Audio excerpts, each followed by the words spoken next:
Défendre des causes et pas des intérêts. Voilà sur quel fondement Jean-Paul Delevoye a forgé sa personnalité politique.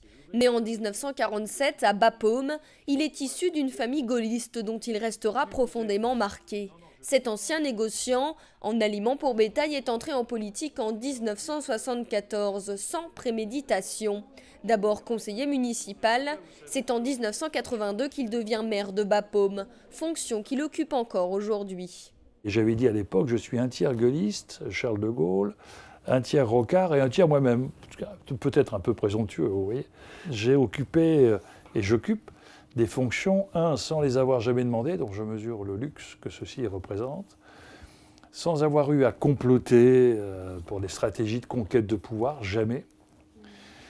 Et en ayant pu garder cette utopie de vouloir faire de la politique par le haut, et non pas par calcul. Il faut dire qu'à force de travail, d'intuition, l'élu local a occupé pas mal de fonctions, gravissant tous les échelons du pouvoir politique.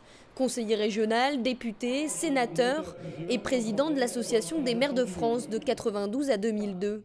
Réélu 3 fois de suite par ses 36 000 pairs, il a prouvé qu'il dépassait les clivages politiques. De ses relations, celle avec l'ancien président de la République, Jacques Chirac, sera la plus déterminante.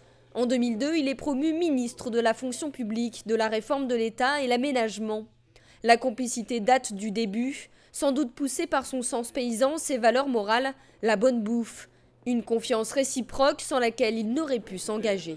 Quelques temps après, au 3e gouvernement, alors que je m'étais occupé de la retraite, notamment de la fonction publique, avait dit « Écoute, tu as fait un super boulot, je ne peux pas te promouvoir dans le gouvernement parce que toutes les places sont prises, mais je veux que tu sois un médiateur de la République, il y a quelque chose d'important à faire. » Et j'ai su par Jean-Pierre Raffarin qu'en réalité Chirac m'a dit « Mais ce type, il m'emmerde, il ne me demande jamais rien. » Et en plus, voilà. Et donc ça l'avait impressionné que je puisse, et c'est comme ça que je suis devenu médiateur. À côté de ses projections nationales, Jean-Paul Delevoye est toujours resté bapalmois.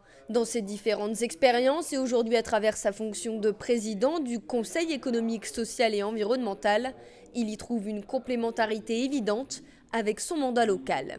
En tant que médiateur, qu'en tant que ministre, à chaque fois j'ai pu vérifier dans le quotidien et dans la proximité de mes concitoyens, surtout des gens qui me connaissent et qui n'ont pas de filtre, sur la critique, sur l'affection, sur l'amitié, ils me permettent de respirer un quotidien et une distanciation par rapport au pouvoir qui pourrait nous faire échapper à certaines réalités qui aujourd'hui, et notamment à l'échelon national, doivent être en permanence au cœur de nos réflexions.